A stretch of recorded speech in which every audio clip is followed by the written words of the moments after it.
আসসালামু আলাইকুম। ৫ শতাংশ জমিতে প্রথমবারের মতো গরুর জন্য যে ঘাস কাটিং সে কাটিংটা লাগানো হয়েছে জমিতে।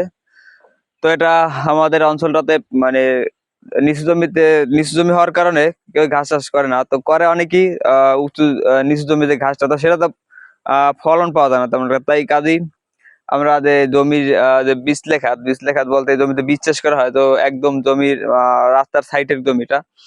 তো এটা একটু হালকা উঁচু হওয়ার কারণে তো আমরা বেড তৈরি করে উঁচু তৈরি করেছি। তো এটা কেউ করে না সহজেই, তো অনেকে উঁচু জমি চাষ করে থাকে, তো আমরা নিচু জমিতে চাষ করছি, তো বেড উঁচু করে। তো ভবিষ্যতে এটা আরো উঁচু হবে। তো আপনারা যারা ঘাস চাষ করতে চাচ্ছেন, যে নিচু জমি ঘাস চাষ করতে ভয় হচ্ছে বৃষ্টির সময় পচে যাবে, তো তারা আমার মতো এই সহজে এই পদ্ধতি অবলম্বন করতে পারেন, যে বেড তৈরি করে একদম বেডে বেডে মানে একদম মানে 2 ফুট পর পর মানে জায়গা বেশি রাখা আছে। এই গাছ থেকে এই গাছে 2 ফুট। তো ভবিষ্যতে আমরা এই যে নিচু থেকে এই যে নিচু বেড থেকে আর ভবিষ্যতে মাটি তুলে দেওয়ার চেষ্টা করবো যাতে না পচে। তো দেখা যাক কি হয় ঘাসগুলোকে। তো প্রতিদিনের মতো আপনাদের আপডেট দেওয়া হবে যে ঘাসটা কি হচ্ছে, যে কারণ নিচু জমি হওয়ার কারণে আপনাদেরকে আপডেট দেওয়া হবে। তো এখানে 5 শতাংশ জমি আছে।